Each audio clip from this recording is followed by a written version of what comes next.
guess this weekend. So she's probably in Calgary now. I know she was stuck in the Toronto airport last night for a bunch of hours, but it goes all weekend. Here in the States, the Canada-USA 18U women's game, the feed was the TSN feed, and I turned the game on, and the studio crew was there, and I look, and it's like, I think that's Sammy Joe. And before I could even get the words out in my mind, across the bottom said Sammy Joe Small. So that was interesting. Yeah, she was asking Wally and I to make comments to help her kind of analysis during the week. She's doing a lot of hockey now on TV.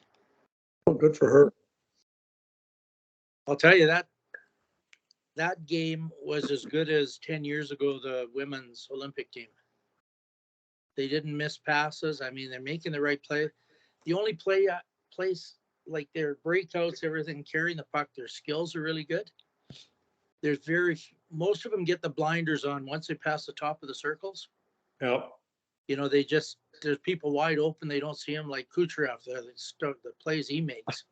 Yeah. But they don't see those plays. They kind of get, you know, but up until that point there, and I think that's why they don't score so much.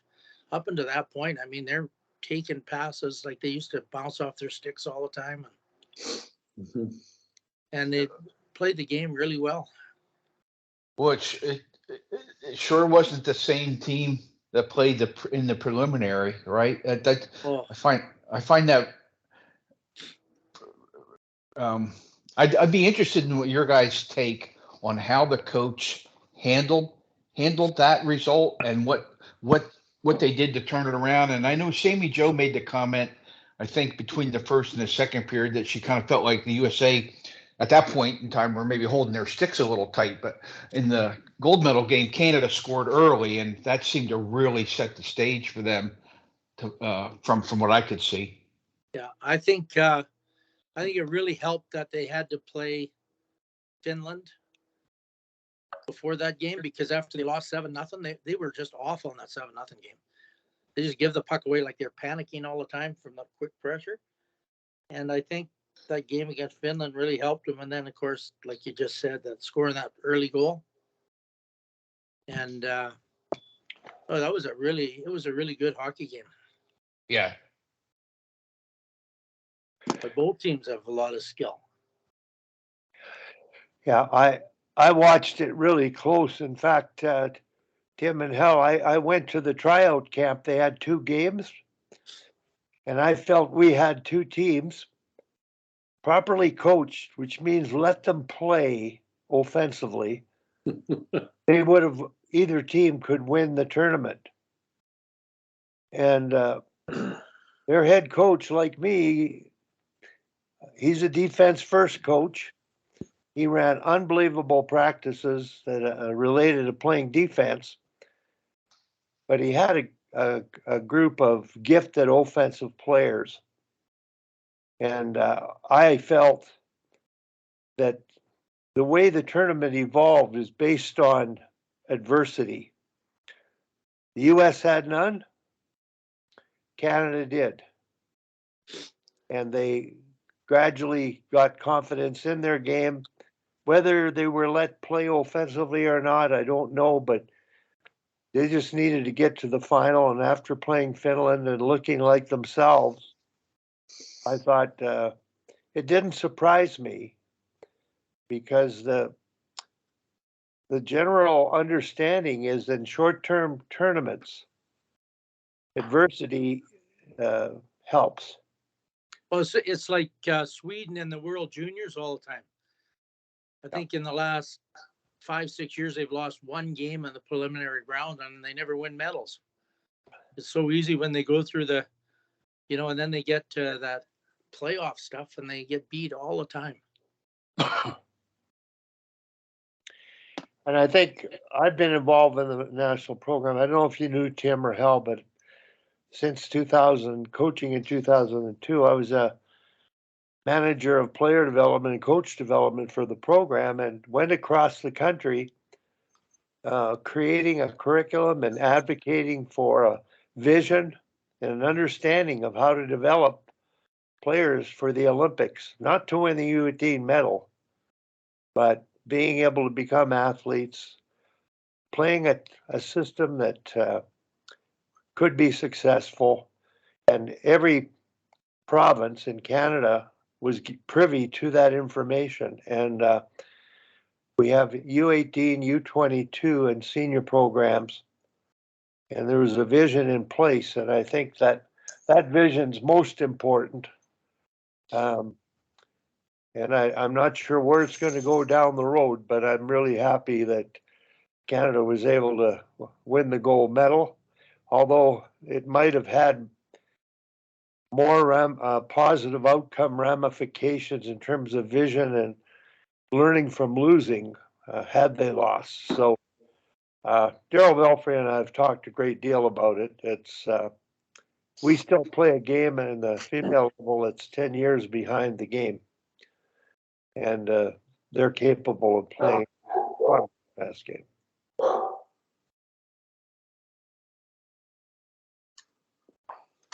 You watch all the games?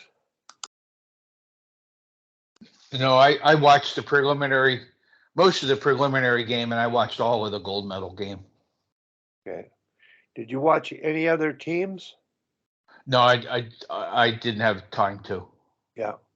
Like I found I'm more interested in watching the female hockey than the NHL playoffs, and I have no idea why. I watch the because you're involved with it all the time. Yeah, I think so. Pretty close to it, but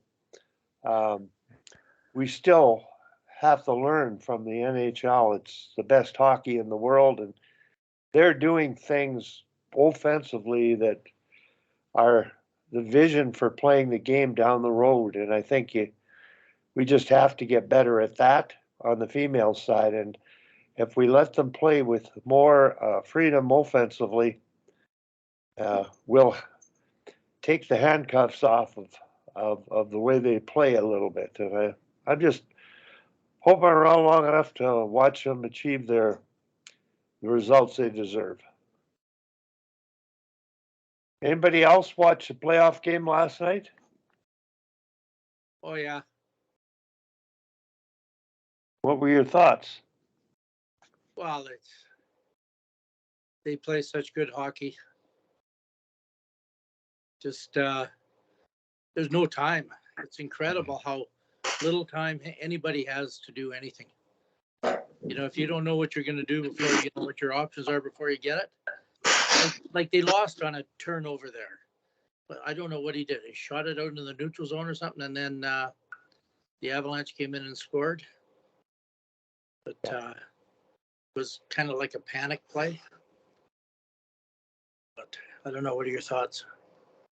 Well, you're right. I saw the winning goal, and it's one of the rare transition direct attack goals that I've seen in the playoffs.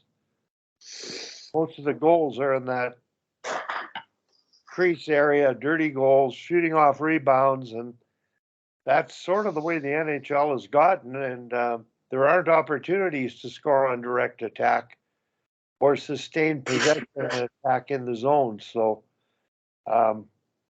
I just think I'm really glad they scored a good hockey goal because, Tom, you're right. There is no time and space. It's bang and crash. And I begin wondering whether the men are so big and fast now. Maybe it has to be a 4-on-4 game, but. Well, that first goal was a beautiful pass by Kucherov to the guy going the post. Oh, yeah. I mean, there's still goals scored on the rush. Well, I just find that I enjoyed last night's game. Two of the best teams, and I'm not used to watching at that pace. And I don't think I can process what I'm seeing fast enough because it's happening so quickly. So, Al, do you watch the playoffs at all? Oh yeah. Yeah, I love that last goal there because goalie bit on the on the fake before the pass, and he was set so deep that he had no chance of getting across to make that play. But I always teach the kids, shoot on a moving goalie. And that was a prime example, right, of coming across the line and making. I mean, he just wasn't going to get there. I thought it was an interesting game, and echo what Tom was saying. The speed is just unbelievable all over the ice. I mean, there's just no time, there's no space, and it's really something to watch. I thought. I don't know what the Bolts goalie gets. He has a little trouble going left to right, right to left. He's awful good, but that's the way you beat him. You gotta make him move. So once you cross that Royal Road, it's pretty tough for the goalies because, like you say, you freeze them with a fake shot. Yep. And then, if you just pass right away, he probably gets there. Right? Yeah. Tom, If he guesses wrong, though, it goes down on the other side. Yeah. Tom, who's the researcher, former NHLer, about the Royal Road and making that pass across the center line? It's Steve Valaquette, the former Yeah. NH Yeah. and Rangers goalie.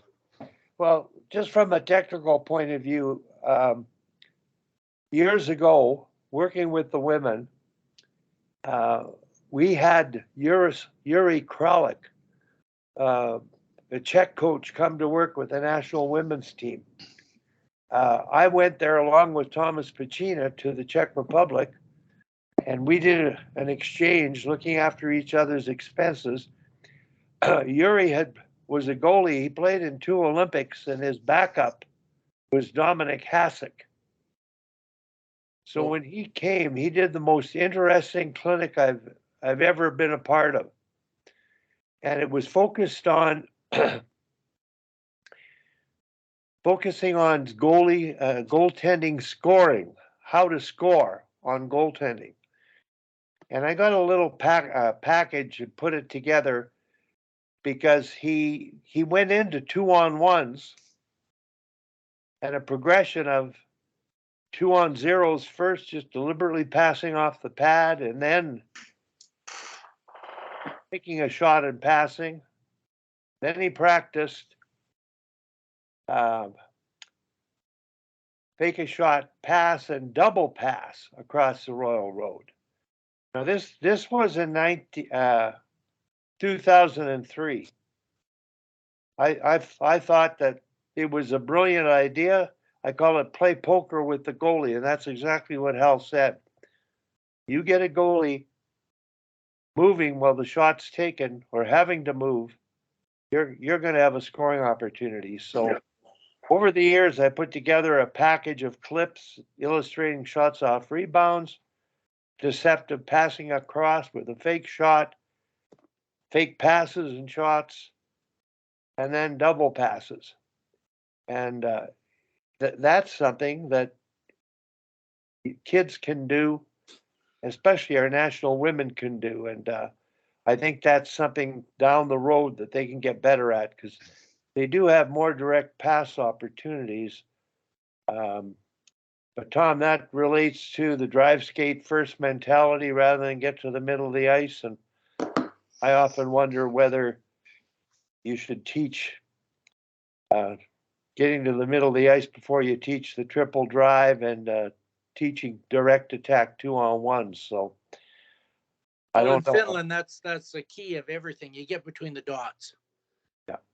Do they teach 2-on-1 direct attacks, double passes? I'm sure they teach everything. I don't know everything they teach. Yeah. But well, I'm talking about what do you teach that? Because I didn't see their girls get between the dots.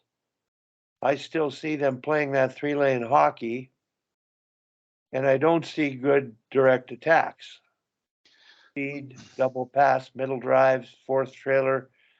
The game's got a ways to go in terms of that, how far the guys' game is advanced. So, hey, Dom, welcome aboard. Hi, Dom. Hey, Wally. Okay, Dom, I'm gonna ask you, what's the temperature down there in California? about 68 degrees, but we're just warming up. Well, you can be glad you're in Calgary. We got a flood warning the other day and we had quite a downpour of rain, so we're hoping to avoid the past. I think we're out of the woods now, though. It's nice now. Yeah. I'll be up that way in about 5 days. My parents are having their 50th wedding anniversary. Oh, so good for you. Let's make sure we get together. Absolutely. Yeah, for sure. Dom, did you watch the U18 National World Championships? I watched a little bit of it. Yeah, I watched. We've been talking about that before you joined, and I was just curious if you did and what you thought of what you watched. Yeah, again, my sample size was small. The games that I watched, I didn't watch. I watched the earlier games in the tournament. Some of them I watched the Americans playing against Swedes and the Finns. I watched the Canadians play against both of those teams as well. I thought, at least earlier in the tournament, I thought the Americans were very impressive just in their offensive zone movement and they're just very creative. But as I say, I saw the end result, but I didn't. Unfortunately, I wasn't able to watch the later games of the tournament. Yeah, it was like two different teams. Canada played really good that last game. I didn't know if they'd be capable of doing that. What was good? Sorry, I was just going to say what was good in the Canadians game, because I obviously saw the end result and saw the first game that they played. What was the difference between the two? I was watching with my son, and just Canada won every board battle the first period, and then they got a lead, but they were just out competing them, I thought, and it just kind of translated to the rest of their game. They started to make plays instead of panic all the time. It was like a totally different team. Dom, I talked about why there was a sudden change and a difference. And the first thing I thought of was when you lose, you learn. And I think the players found their game, gained confidence, went through adversity that the Americans didn't, much like us in 2002, going 0-8. But beyond that, the vision of how they play is typical of how we've coached and developed. And Dom, you grew up in the era of defense first. And I think they're still sort of caught up with that and need to focus more on offense and freedom of play. I don't know how much more time needs to be spent on playing without the puck. It is really important, but what's happening in the world game today offensively, especially in the NHL playoffs, we were just marveling at the creativity that's going on, the pace, the tempo. So my thoughts were we may have won, but we may not learn from winning, and we still have lots to do. And the male game, the NHL male game, still sets the bar. There was one observation I had, though, in the gold medal game, and that's how quickly the USA scored that second goal, essentially off the face-off. And that made it a 3-2 game. And at that point, I kind of wondered if the USA could pull ahead, but Canada didn't let them. Yeah, it's interesting the ups and downs of when you play a game. When a goal's scored, some teams squeeze the sticks more. At that age, especially, last night's NHL game, it was 2-0. Tampa Bay didn't squeeze the sticks; they made it 2-2. And I think at the women's level, what Canada did was really, that was significant. The fact they played better, tighter, when the Americans came back to 3-2, I still scratch my head. I think luck has a lot to do with it. The Americans hit a post that could have made it 3-3. Yep. And I think, okay, but luck's part of the game, and I'll take it. But when you add up the whole tournament, there's so much to be learned about short-term competition, the ups and downs, the ebbs and the flows. What do you do with your teams throughout that, preparing for it in the short term with only, in Canada's case, a week of practice and two tryout games? But Dom, as I told the group earlier, I went to the tryout camp, and you're in female hockey now, Dom. I talked to Gina Kingsbury after the first period of the first game, and I said, Gina, they're so skilled. You've got two teams that could win if they're coached the right way. And by that, I mean, let them play more. Don't over focus or over coach on defense. So they don't squeeze the sticks by playing defense first and not using their gifts first. So that to me is going to be an important thing in the process. So, any thoughts on that, Dom?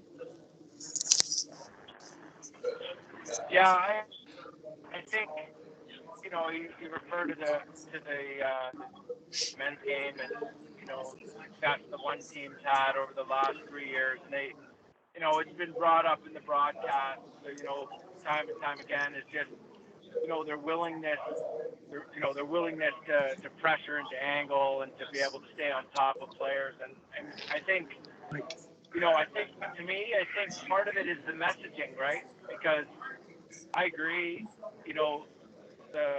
giving the players the flexibility and the freedom to be able to, to make plays. But I think even more importantly is the willingness to get the puck back and the commitment to get it back so then you can have it more often. And I think that just honestly, I think a lot of that is in your messaging to your players, and from my perspective, is how creative you can get in that messaging and be able to frame it in such a way, right? And and the better coaches are the ones that are able to, to keep the carrot at the end. Is obviously you want to have the puck, you want to have it as much as you can, and as I say, how you frame it. I've had coaches that were saying the same message as other coaches, but they just had a way of putting it in such light that Excuse me, somebody has some back noise on. I just wonder if we could get it turned down a bit. Okay. Hey, Dom, listen. The first thing that when you said getting the puck back, when you're always chasing the puck to get it back, which we were in the early part of the tournament, it gets down to the philosophy of the way coaches communicate their message. And you can focus on forecheck, getting the puck back, but what we didn't do well until the final two games is when we got the puck, we never completed passes, we never supported each other because they had focused on their forecheck and their D zone cover. And it's typically an elite lineup of skilled players that can do all the fancy things with the puck that we see the men doing, but they can't do it together. So I really think the line of when you coach a minor hockey team and allow them to play with the puck, and I think there's a general coaching philosophy of do what I want without it, do what you want with it. And I think that has an incredible way of communicating, but delivering that and letting them feel free to do things and take risks, knowing the risk and reward of situations. I think that's the way the game is going now. It's offense first now. We used to say the best. I think we said the defense wins, offense wins games, defense wins championships, and the argument has always been Does defense win or offense win? I think it's a team effort. They both overlap. You have to keep the puck and have the puck. And I think in keeping with Daryl's thinking, he focuses totally on offense. Getting the puck back is his primary defensive focus. It's not defending in your zone. It's not letting it get up the ice to your zone.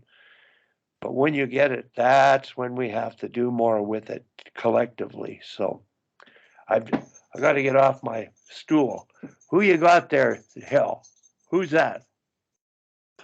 That's my daughter. Okay. Say hi to her. Hi there. They say hi. She thinks you're crazy, eh? Like Okay, bye. like we all are. She's my business partner. Okay. So we have a little problem with the stock market down here. So, which is our business. So we got clients that need money. It's not a good time for it, but whatever.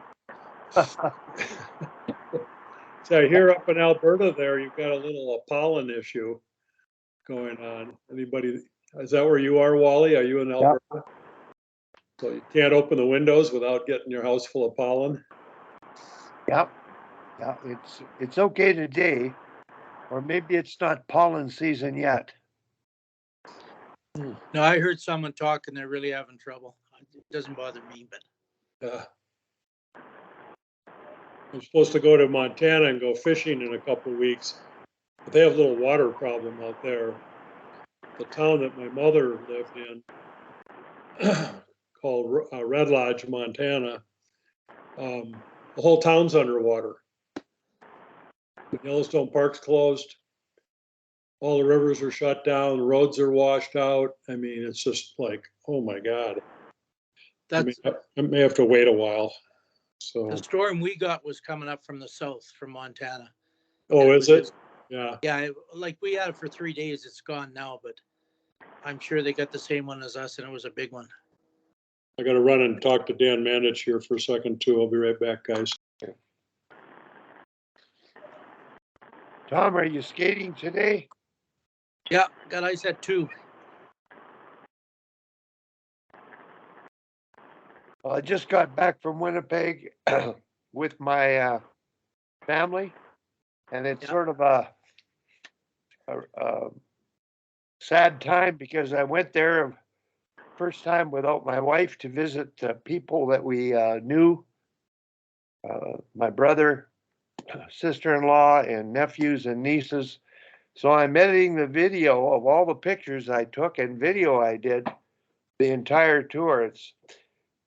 Hopefully it'll be something that they'll appreciate in terms of knowing the importance of the family and the influence of our parents that brought us all into the world, and their influence on the rest of the clan, genetically connected. So I'm really having a good time with it.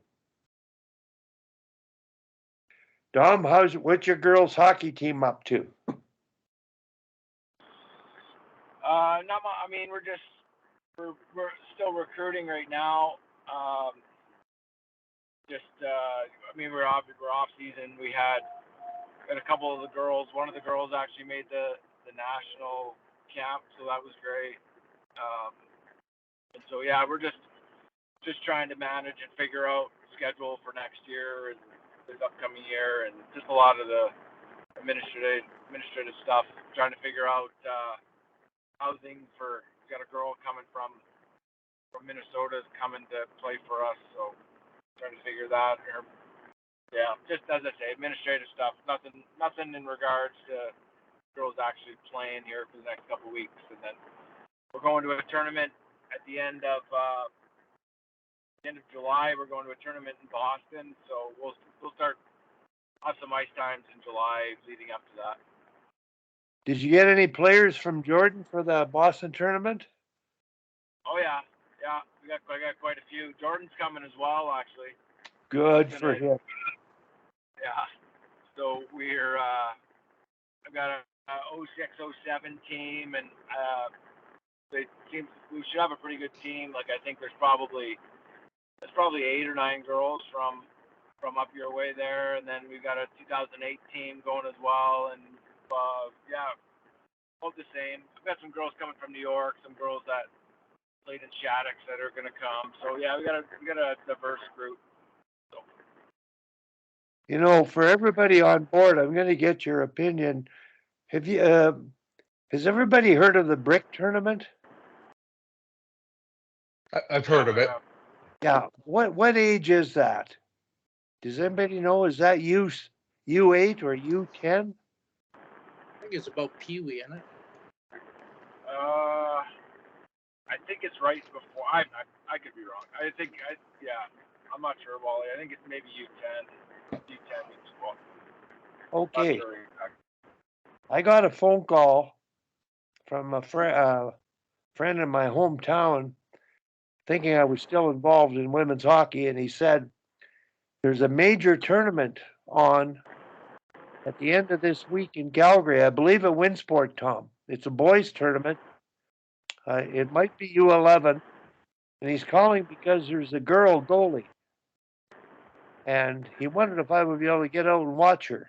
And I said, actually, that's a joke because those are money makers.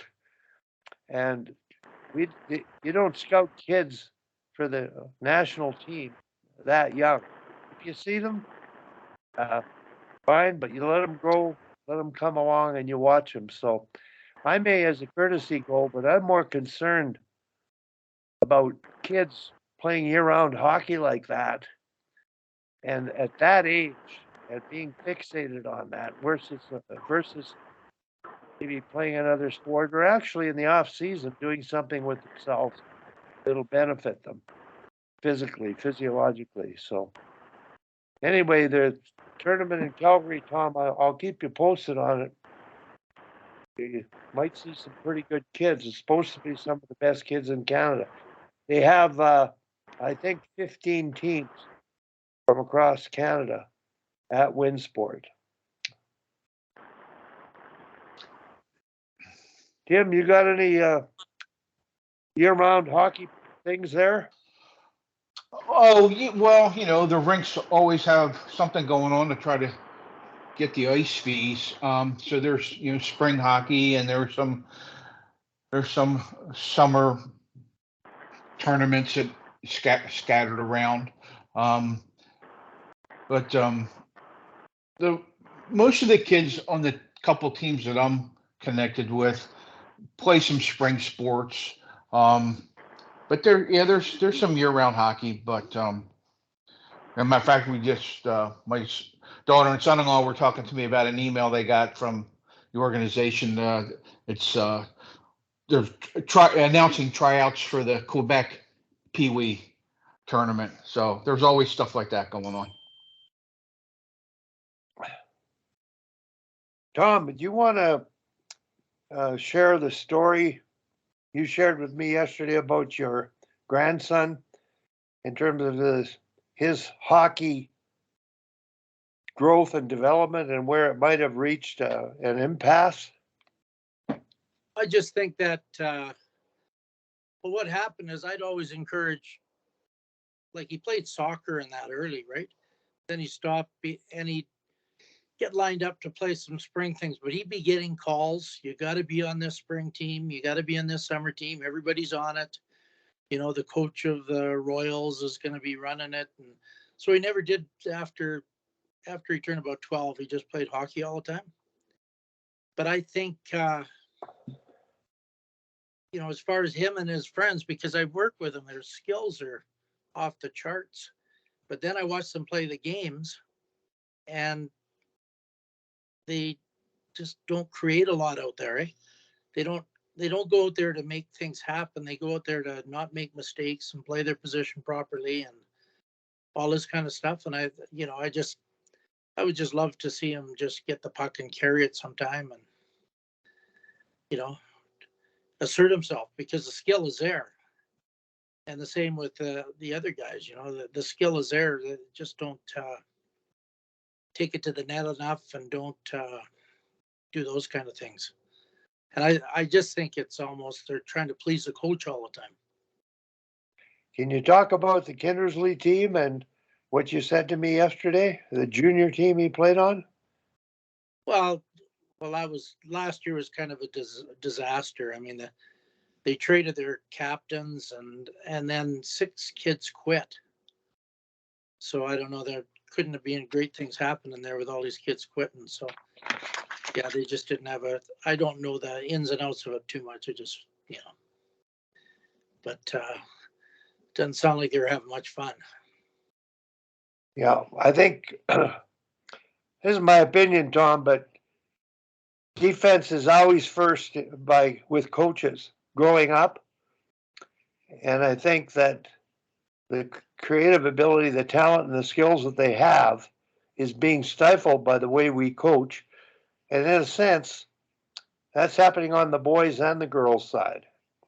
We're going to watch the Memorial Cup here, and it should be pretty good hockey. But I think at youth levels, teaching defense first to win is could be it is a mistake. And a competitive and AA triple events, to shorten the bench and stress defense first. Well, that's a recipe for stifling the development of players. It might get you outcomes, but so, you had mentioned in Vrum where he was really good defensively now. He'd become a very responsible defensive player.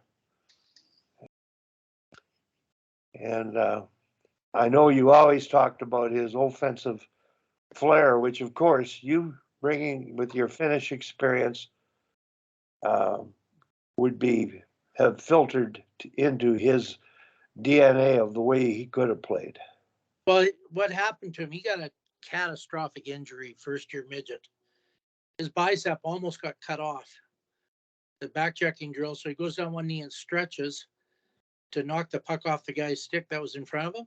The guy's skate went up and probably 3/4 of his bicep. He'd been drafted by Regina, got cut off. He had to have microsurgery, so he missed almost the rest of that season. And I don't know if that affected a lot of things after that, but those kind of things they're hard to get over when you have something like that happen to you. But I just like to see all those kids assert themselves a little more, like play defense when the other team's got the puck, battle for loose pucks when it's, that's what the Canadian women did there, the 18s. But then when you got to go on offense, play offense, and that's what I'd like to see happen, because you got to play defense too, but you just go on offense when you're on offense.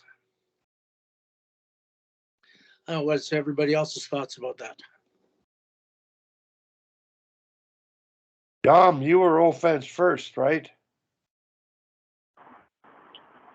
Yeah, I think I mean it's not groundbreaking. I think it's your mindset a little bit as well, like in regards to really anticipating and some people call it cheating. You say it anticipating, but be able to really just anticipate the times when and know when you can take a little bit of a risk, and that's it comes down to, as you talk about, just the leeway of what you're able to do, right? Because like anybody can be on the right or the wrong side of the puck depending on where you stop the video. So you're being showed video, and I know I've had coaches that were masters of it, and they would stop it at a certain point to kind of prove their point that you were on one side of the puck or the other. But if you let it go a heartbeat further, then you could, in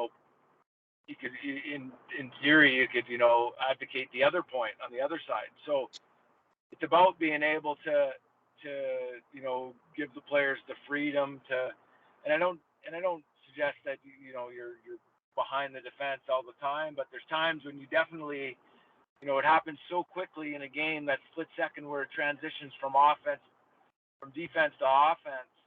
And if you have that bit of hesitation, the moment's lost. And so, and again, this is nothing new, but I do think that I think of the years that where I was on, offensive teams, and it was just, as you say, it's a mindset, and it's the acceptance of the coaches to kind of give you that freedom to go on, to go on the offense and to be able to transition quick, and that's in fact it's encouraged. And as I was mentioning earlier, it's like you're hungry to get it, so then when you do, everybody knows that we're going back the other way. And I think, as I say, like, you can really stifle that, as you've mentioned. Well, you can really stifle that by saying, you did a great job. You're on the defensive side. You're on the defensive side of the puck, but you've got to be, always kind of in the position where you can go back, transition back that other way quickly, and that puts other teams on their heels. If they know you're just always going to be, on the defensive side, it gives them the freedom not to have to defend as well. So it goes both ways, I guess. Dom, did you play in the NHL before you went to Europe or after you went to Europe? Before. Yeah, before I went right after the year that the reason I went to Europe was because we were told there was actually going to be a 2-year strike. Goodnow was telling the players 2-year strike, and he was trying to get everybody to go over there. And I remember I had signed early the year before over in Europe because the organization I was with just pretty much told me, hey, listen, we're just only going to play prospects. And because I was older, I was 29, and they said, veteran guys you're not going to play. So, and I was one of the top scorers in America. I think I was second in the American League. And so, I knew that. So that's the reason I had gone over. And then right after that, they'd made a lot of those obstruction changes in the rules and that kind of thing. But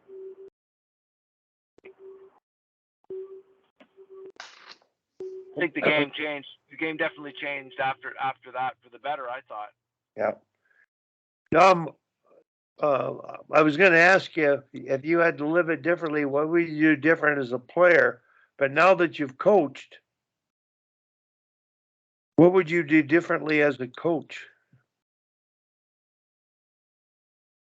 Differently as a coach? What do you mean? Well, you sort of had to play a certain way. You were coached a certain way. You had certain gifts. And it sounds like those gifts lent itself to today's game.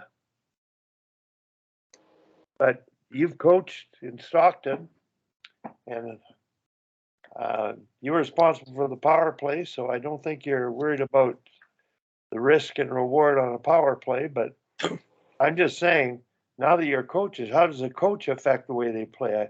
I look at Tom's son. Well, now he's junior. He's sort of passing his developmental prime. And the gift that might get him a scholarship, which is offensive ability, isn't going to come to fruition. So just right now, it might. It might. Well, I'm just saying that, would you coach differently today from what you've learned from coaching and from playing and being coached? Yeah, I mean, I think, I guess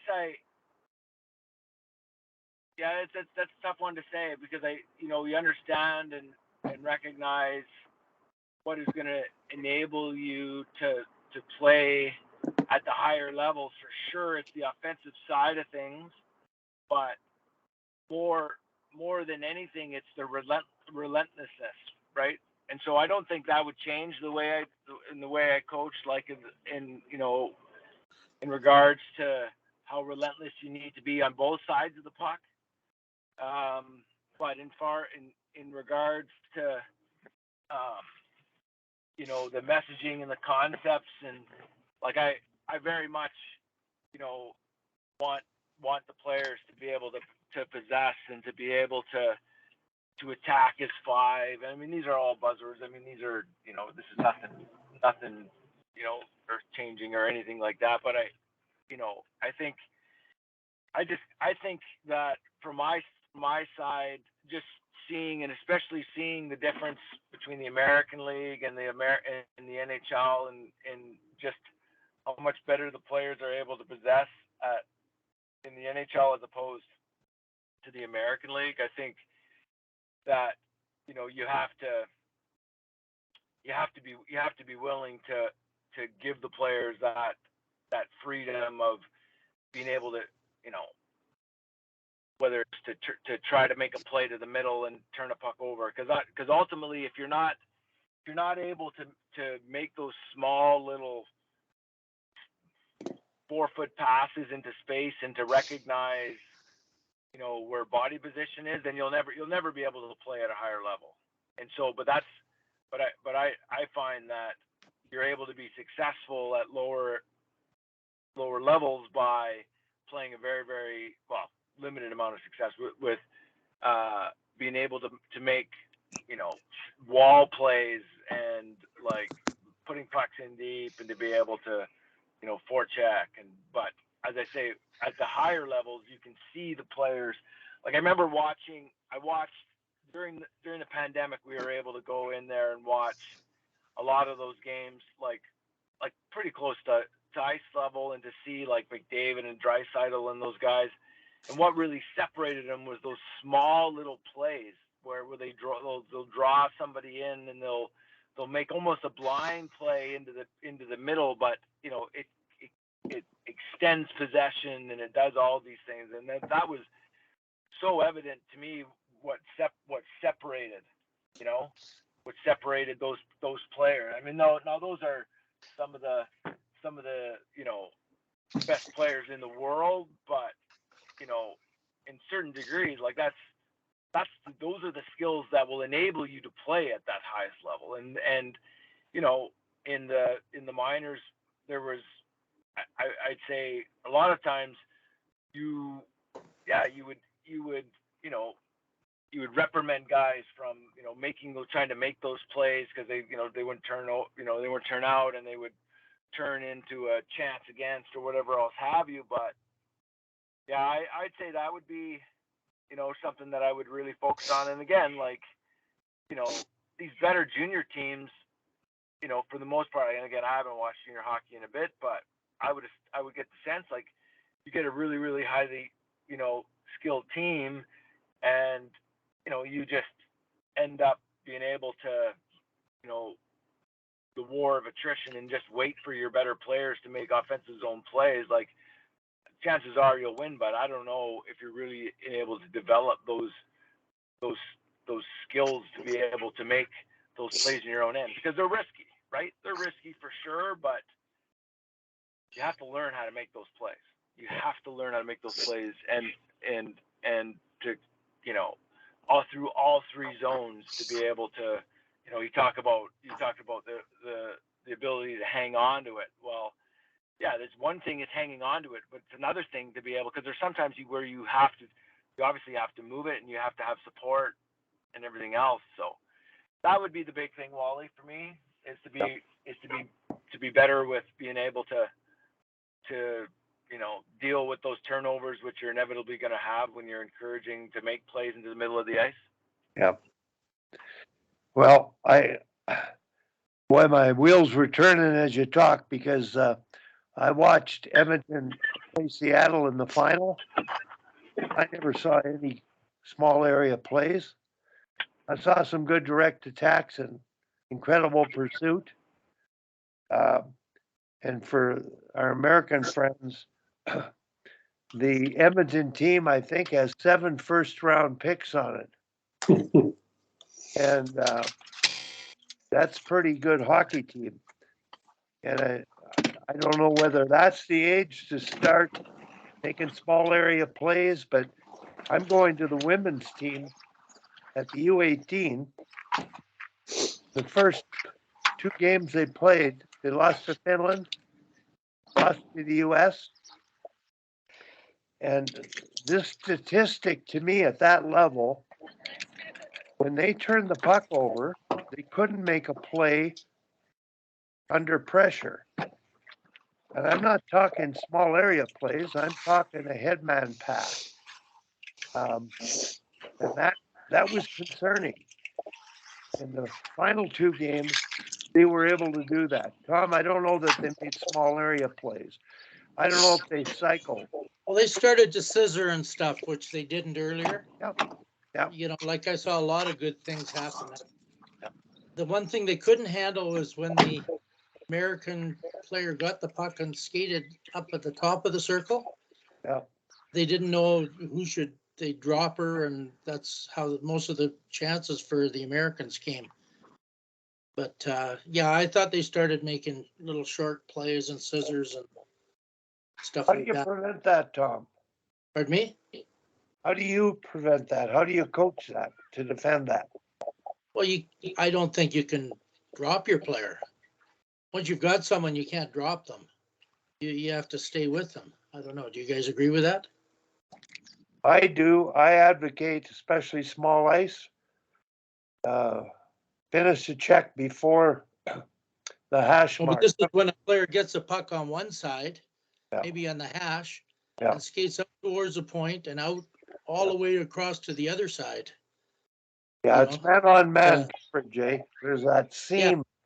There's that seam at the top of the circle. But the solution lies in coaching and thinking that decision making that the player is going to make.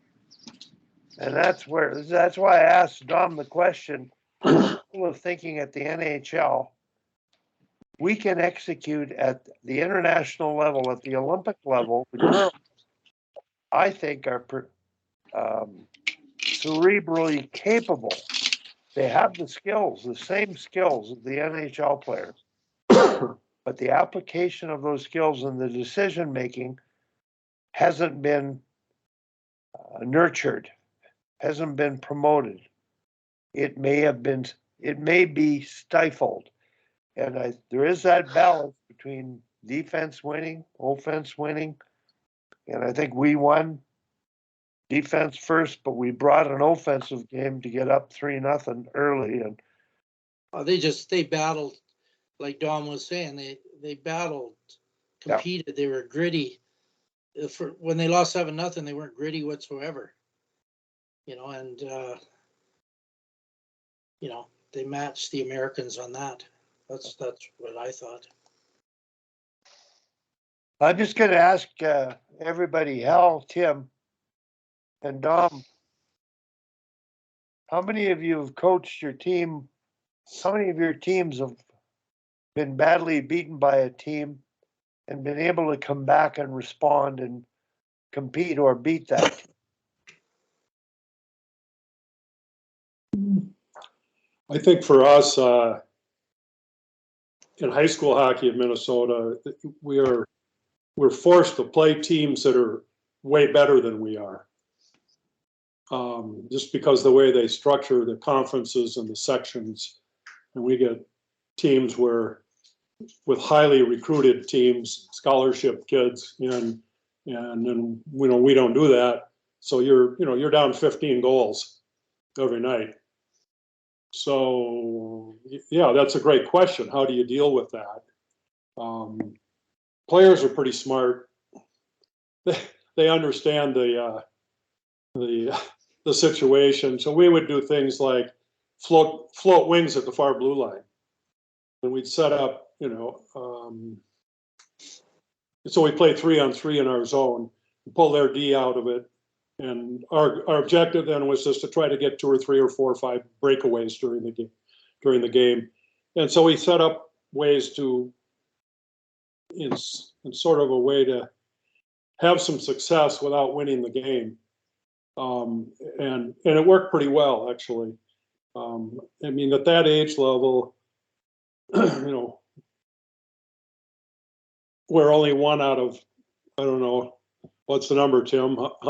how many high school boys go on and play even D1 hockey in this country? Not very many. Right. You know, it's about the experience that you're having and teaching a lot of life lessons along the way. But we've had, you know, we had some games up in Silver Sticks with my good team, and we did get beat one game in the playoff pool. The kids didn't play very well, and they came back and won after that and went on to win the championship. So that, you know, just depends who you're coaching and what your competitive level is, I think. You know, I also had a team that was winless one year, 0-22. So I think you all do a better job in Canada, from what I know, is there's more of a competitive balance in your leagues and in your teams. I might be wrong about that, but we have a very much of an imbalance here, at least in Minnesota. We have Yeah, the I think we haves. It's organized more like Little League baseball. You have to play in your area, and people are in, you know, they're put in levels that they compete in. In Minnesota, you have to play in the community where you go to school. So you know, to move to another school, there's penalties. Your parents have to sell their house and buy a new house. I don't know if you guys saw the Long House, that Canadian movie. Remember that? And that was hilarious, actually, by the way. And they go to great lengths to get around the rules, to play on a different team or a better team. But then we have, like where we live, we have some hockey associations, youth associations that have 1,000 kids. Where I live, the one I'm around now, we only have 300. Well, just the bell curve alone, you know, the distribution of talent.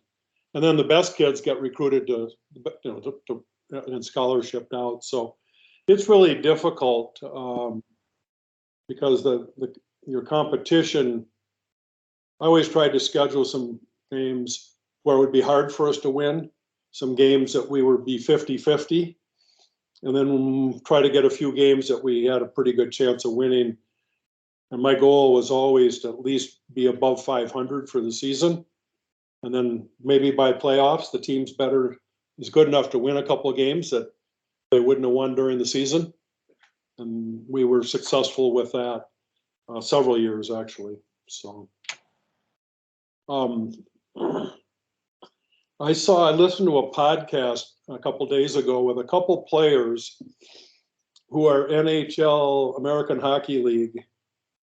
They've been bouncing up and down, so they're fourth liners, and they've been with a couple different organizations. And one kid's Canadian, but they both played in the O.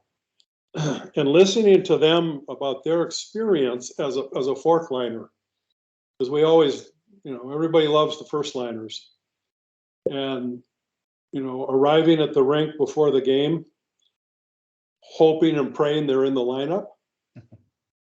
And some nights they are, and some nights they aren't, and they don't know, and kind of how hard that is mentally for them. And then they were defensemen. I remember the one kid said he played in the Maple Leafs organization, and when Babcock was coaching there, and the rule was for the D, just rim it and get it out. That was it. He said, I loved it because I didn't get hit hard. I didn't get criticized for anything. But then, you know, he'd go to another team and the coaches have a whole different philosophy on how to play in the D zone. And they said, when you're at that level and you're only getting 4 shifts a night, you know, it's hard to continue to adjust your game to the styles of the coaches, the different styles of the coaches. And so I think the coaching is incredibly important. But I also think that it can be a problem.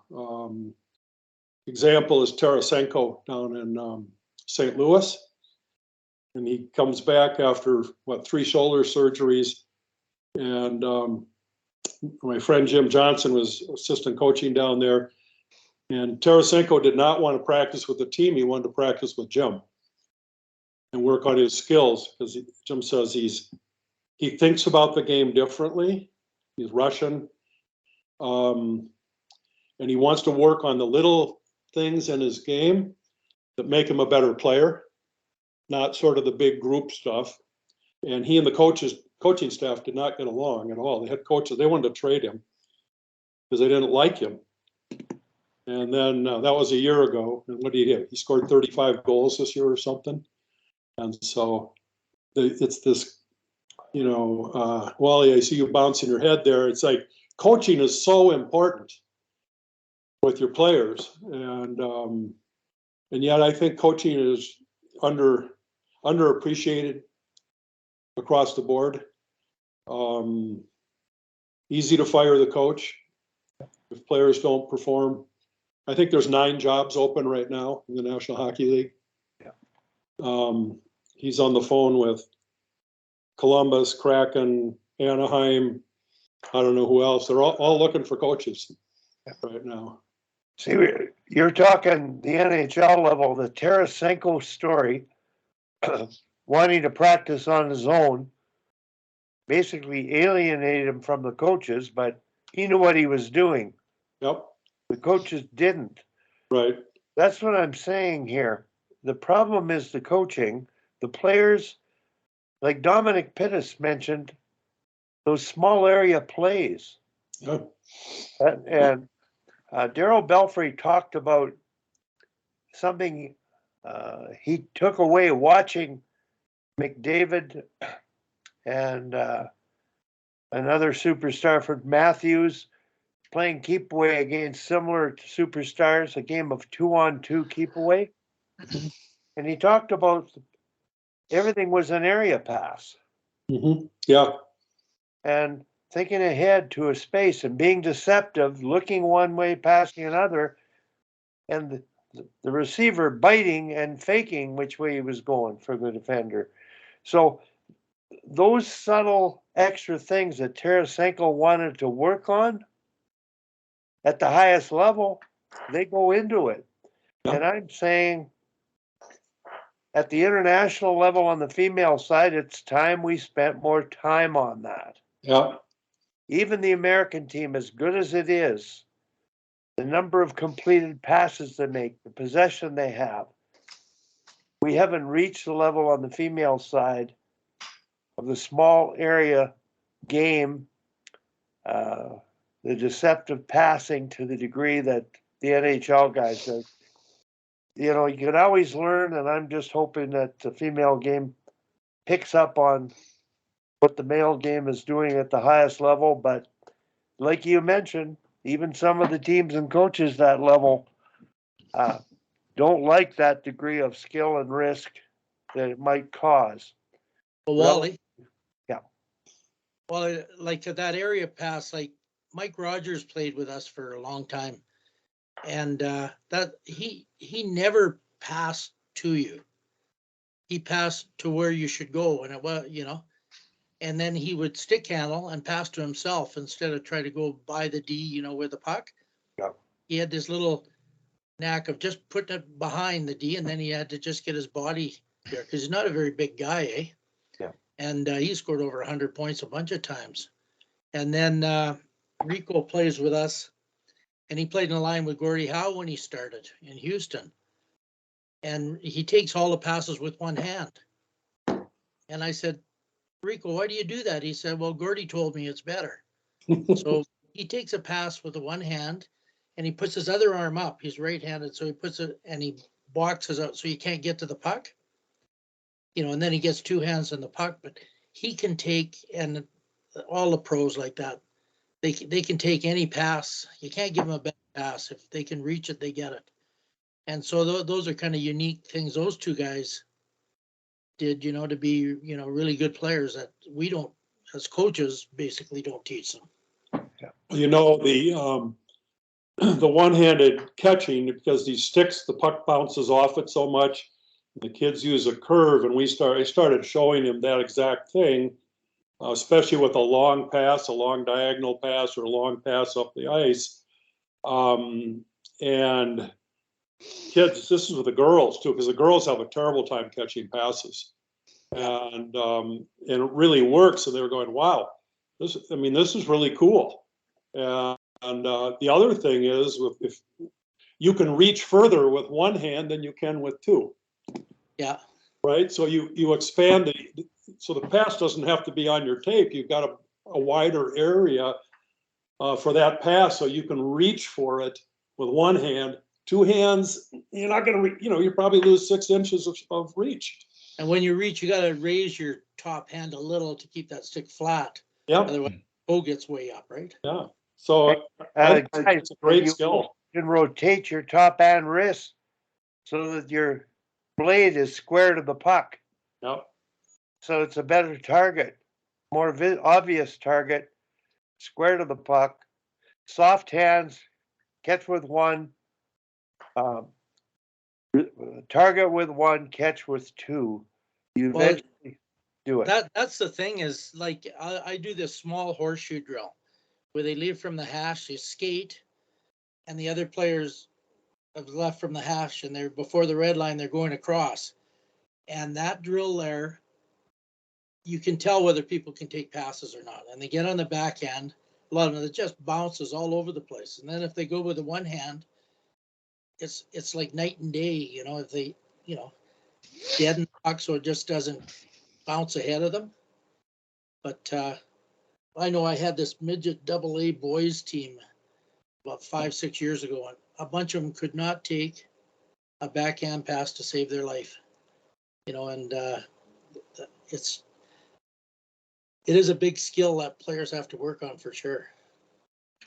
Well, to let you know where the girls' game has come, back when Ben Smith coached the USA Olympic women's team, and he was asked one day, how do you guys keep winning? He says, well, when you get off the bus with the 20 best players in the world, you're usually going to win. But the other thing he said was, girls can't roll their wrists, so don't try to teach them to stick handle. Everybody went, what? There's attitudes. I'll talk about an attitude. I was coaching this. I coached these Korean teams all from the mid '90s and stuff. And we went into the Olympic Oval, and there's these girls playing ringette. And the Korean coach said to me, "Well, should they be doing that? Will they be able to have babies?" And that was the attitude at that time. That was like 20 years ago. Other phone. Yeah, it's interesting how you talked a while ago about your team and the life skills. Obviously, when you know that you don't have a championship team, or you still try to coach them to be their best. And I tell the story every coaching clinic. My best season was a 0-7 high school football season, where I never knew a thing about it, volunteered to take a team. 40 kids tried out, 40 played, and they all played. And we went from 44-0 to, I think, a 26-21 loss against the undefeated team in the league at the end. So the improvement, I learned more as a coach than the kids from the losing season. How you react to it and how we react to it, I think, paid off philosophically in terms of my approach to coaching and letting kids play and transmitting belief in them. So that's the huge thing. Tim, you're working at a youth level. How much does the score clock distract players, parents, and coaches from developing? Well,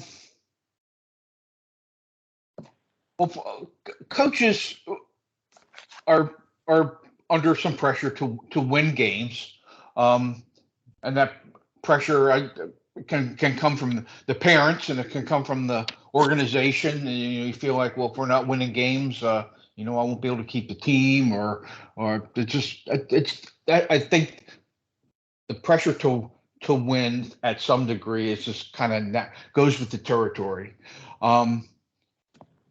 as far as it being a distraction, uh, I, I don't. I don't think overly so. I guess in the back of my mind, I was going to follow up on uh, the story that Hal told about in Minnesota, the high school teams being, a wide range of skill. And that's certainly the case for us with the middle school teams. And I think part of that is because the schools have to take a wide range of kids just to put a team on the ice. And we had a team that we played, I think, 4 times. We this past season, we never won. And there's a rule at the middle school level in our league that if there's a 10-goal differential in the third period, the game ends. And I think it was our first game of the season was against this team that we never beat. And there was a 9-goal differential at the end of the second. And I think within 2 minutes of the third, they scored again. And so that was it. The game was over. And that was, it was disheartening. It was kind of embarrassing to me, for me, just in this fact that I, in the back of my mind, I got parents I'm thinking to myself, they probably wonder, what the heck is this coach doing? And I remember when the first parents walked into the locker room after the game, he goes, well, that was a good old fashioned ass kicking. Anyway, we played that team again. The next time we played that team, I think in the first period we actually were up a goal or two, and I distinctly remember one of the players looking at me and saying, "We can play with this team," and I thought about your comment, Wally, what you always say about transmitting belief. And I was just going to say, for me, one of the most rewarding things about being a youth coach is the things that you learn from the kids that you coach, the things that they say, their honesty. It's we had a player on the team this year, wasn't the most skilled player, and as I recall, he was in the defensive zone. And he got beaten. They scored a goal, and he came back to the bench and he threw his stick and he had a little tantrum. And I explained to him that wasn't acceptable behavior, and that if he did that again, he'd sit for a shift. And he wasn't a bad kid at all.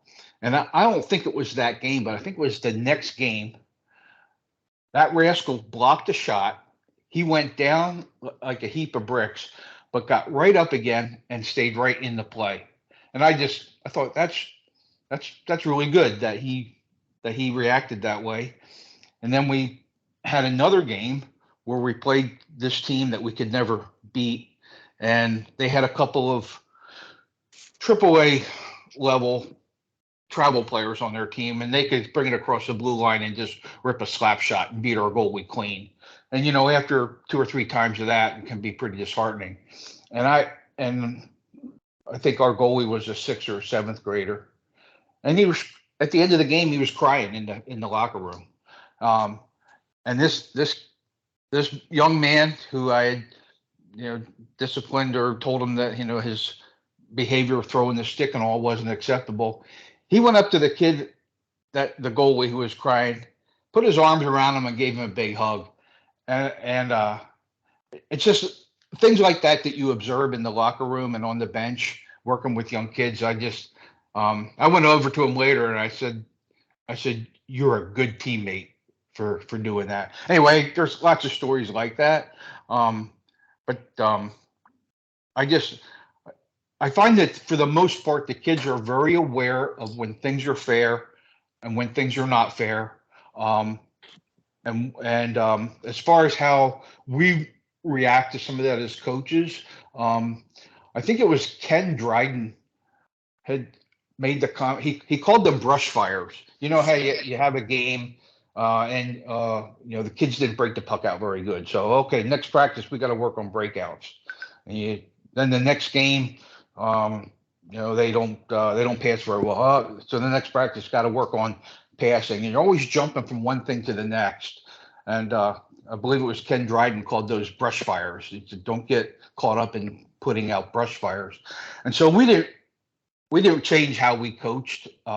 We knew there were some teams that we couldn't beat, and we just focused on what we thought was the right way to teach the team how to play, and that's what we do.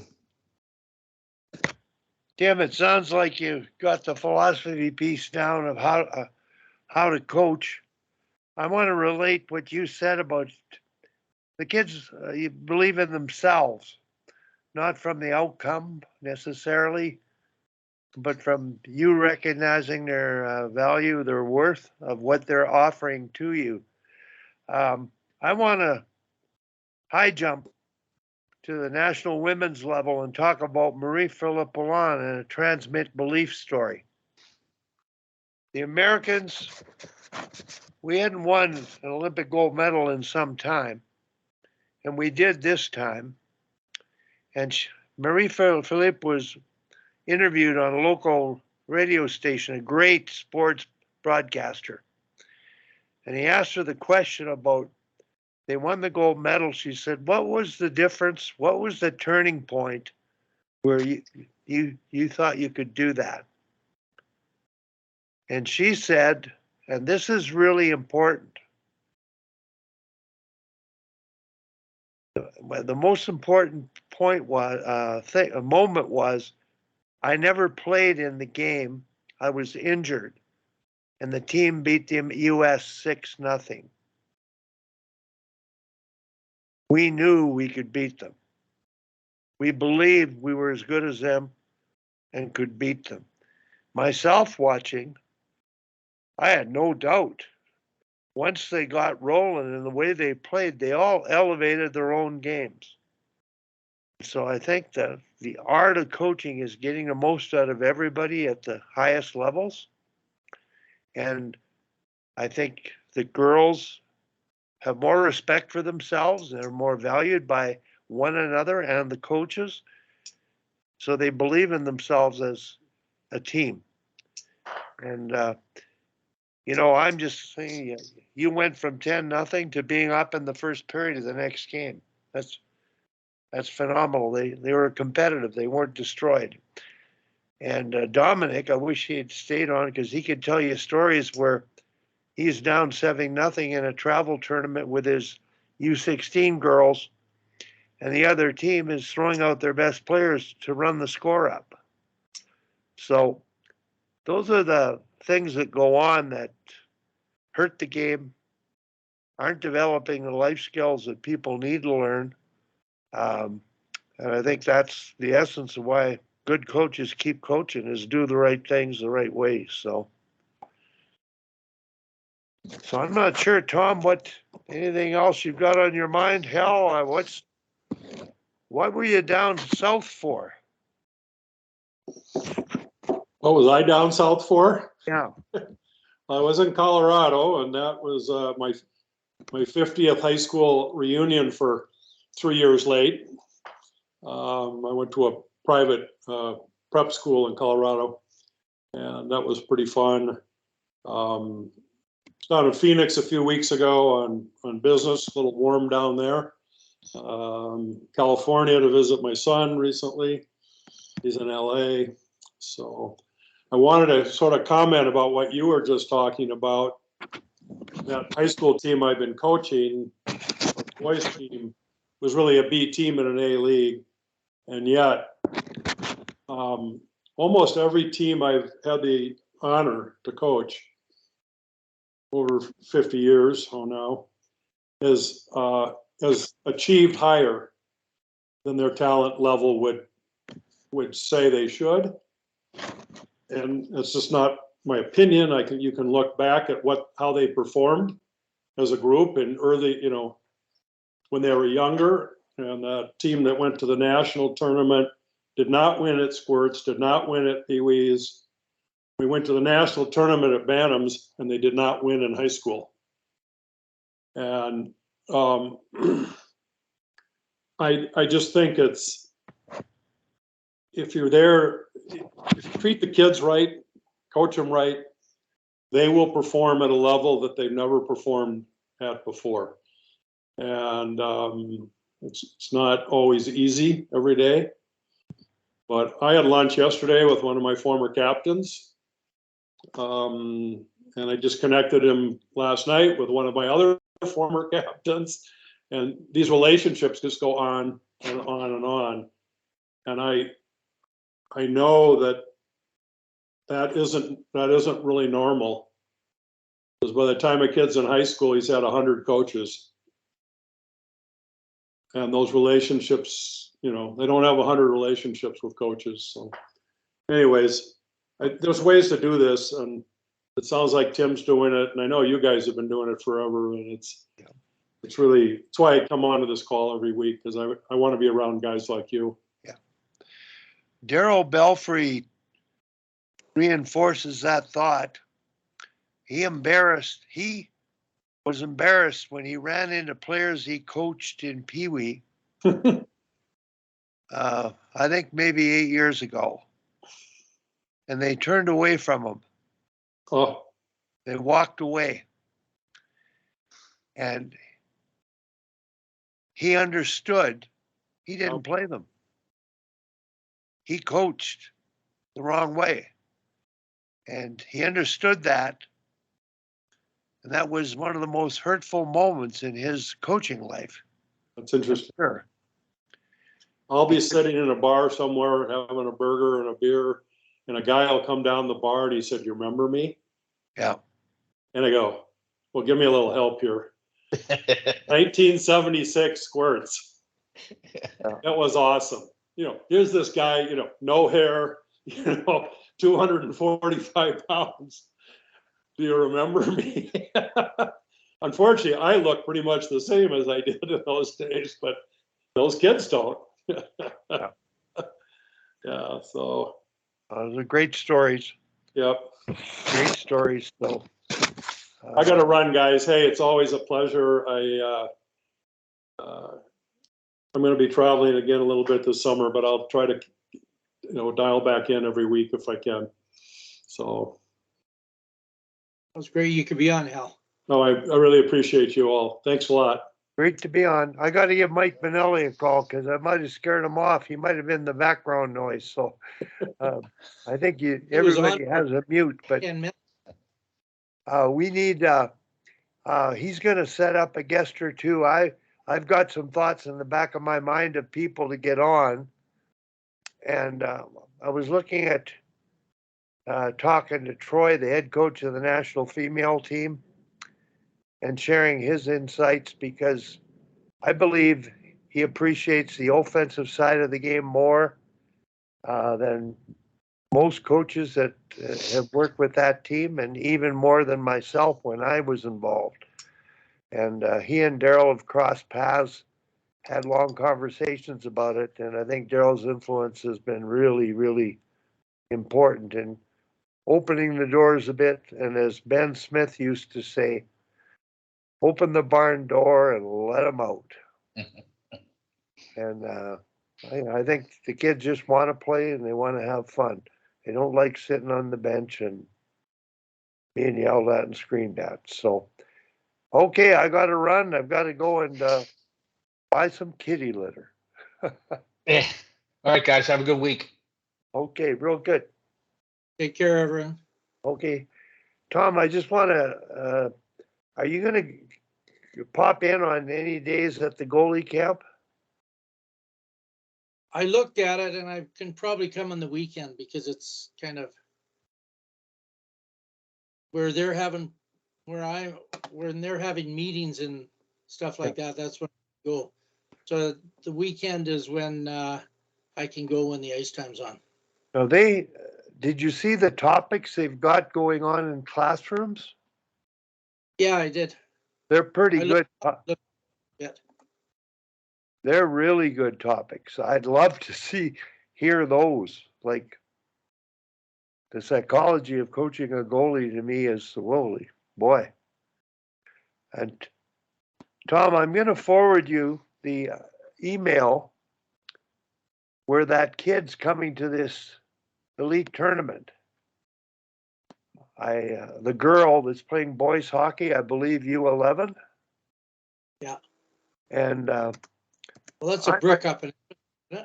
I might go down. I think it's at Winsport. I thought brick was in Edmonton.